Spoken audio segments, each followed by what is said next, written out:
Football ಮಾಂತ್ರಿಕನಿಗಾಗಿ ರಣಾಂಗಣವಾದಂತಹ stadium ಕೋಲ್ಕತಾದ ಸಾಲ್ಟ್ ಲೇಕ್ ಸ್ಟೇಡಿಯಂನಲ್ಲಿ ಫ್ಯಾನ್ಸ್ ದಾಂಧಲೆಯನ್ನ ನಡೆಸಿದ್ದಾರೆ.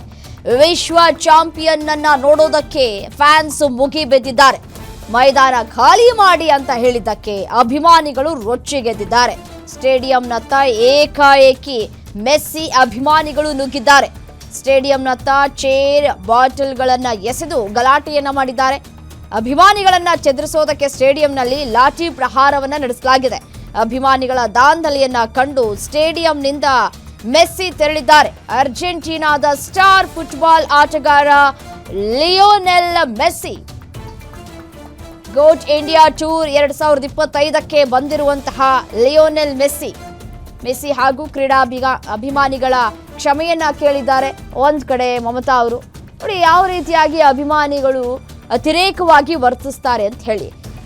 ಮತ್ತೆ ನೋಡಿ ಕರ್ನಾಟಕದಲ್ಲೂ ಇದೇ ರೀತಿಯಾದಂತಹ ಒಂದು ಘಟನೆ ಆಗಿತ್ತು. ನಾವು ಅದನ್ನು ಮರೆಯೋ ಹಾಗಿಲ್ಲ. ಸ್ಟೇಡಿಯಂನ ಹತ್ರ ಯಾವ ರೀತಿಯಾಗಿ ಜನಗಳು ಜಮಾವಣೆ ಆಗಿದ್ರು, ಅಭಿಮಾನಿಗಳು ಜಮಾವಣೆ ಆಗಿದ್ರು, ಯಾವ ರೀತಿಯಾಗಿ ದುರಂತ ನಡೀತು ಅನ್ನೋದು ಮರೆಯುವ ಹಾಗಿಲ್ಲ. ಇದೀಗ ಸಾಲ್ಟ್ ಲೇಕ್ ಸ್ಟೇಡಿಯಂನಲ್ಲೂ ಕೂಡ ಅಭಿಮಾನಿಗಳು ದಾಂಧಲೆಯನ್ನು ನಡೆಸಿದ್ದಾರೆ. ಅವರನ್ನ ನೋಡಬೇಕು ಅಂತ ಹೇಳಿ ಮುಗಿ ಬಿದ್ದಿದ್ದಾರೆ. ಸ್ಟೇಡಿಯಂನಲ್ಲಿ ಸಾವಿರಾರು ಅಭಿಮಾನಿಗಳು ಕಾಣಸಿಗ್ತಾ ಇದ್ದಾರೆ, ಗಮನಿಸ್ತಾ ಇದ್ದೀರಿ. ಅಭಿಮಾನಿಗಳ ವಿರುದ್ಧ ಇದೀಗ ಲಾಠಿ ಪ್ರಹಾರವನ್ನು ಕೂಡ ನಡೆಸಲಾಗಿದೆ.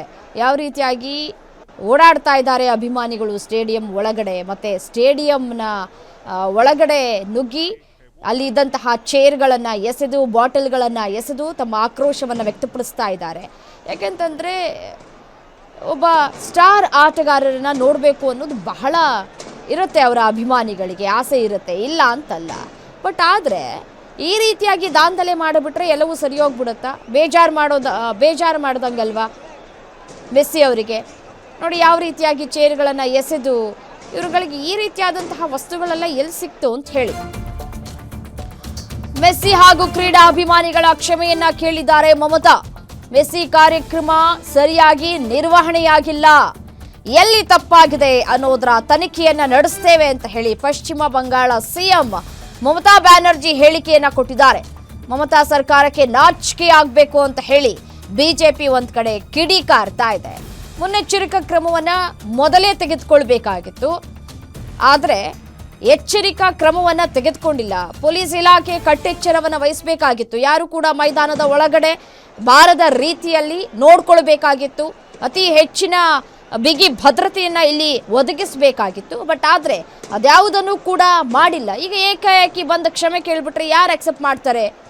ಮುನ್ನೆಚ್ಚರಿಕಾ ಕ್ರಮವನ್ನು ತೆಗೆದುಕೊಳ್ಳಬೇಕಾಗಿತ್ತು. ಗೊತ್ತಿತ್ತಲ್ವಾ, ಮುಂಚೆನೇ ಗೊತ್ತಿತ್ತು. ಇದೇನು ಸಡನ್ ಪ್ಲಾನ್ ಅಂತೂ ಅಲ್ವೇ ಅಲ್ಲ. ಮುಂಚೆನೇ ಪ್ರೀ ಪ್ಲಾನನ್ನು ಮಾಡಿಕೊಳ್ಳಲಾಗಿತ್ತು, ಮೆಸ್ಸಿ ಬರ್ತಾರೆ ಅಂತ ಹೇಳಿ. ಬಟ್ ಆದರೆ ಸರಿಯಾದ ವ್ಯವಸ್ಥೆಯನ್ನು ಮಾಡಿಕೊಳ್ಳದೆ ಸರ್ಕಾರ ಎಡವಿದೆ ಈಗ. ಸೊ ಹಾಗಾಗಿ ಈಗ ಬಂದು ಕ್ಷಮೆ ಕೇಳಿಬಿಟ್ರೆ ಏನು ಅರ್ಥ ಇದಕ್ಕೆ? ಎಲ್ಲಿ ತಪ್ಪಾಗಿದೆ, ಏನಾಗಿದೆ, ತನಿಖೆ ಮಾಡ್ತೀವಿ ಅಂತ ಹೇಳ್ತಾರೆ. ತನಿಖೆ ಮಾಡಿ ಎಲ್ಲ ಆದಮೇಲೆ ಯಾರ್ದೋ ತಲೆದಂಡ ಆಗತ್ತೆ ಇಲ್ಲಿ.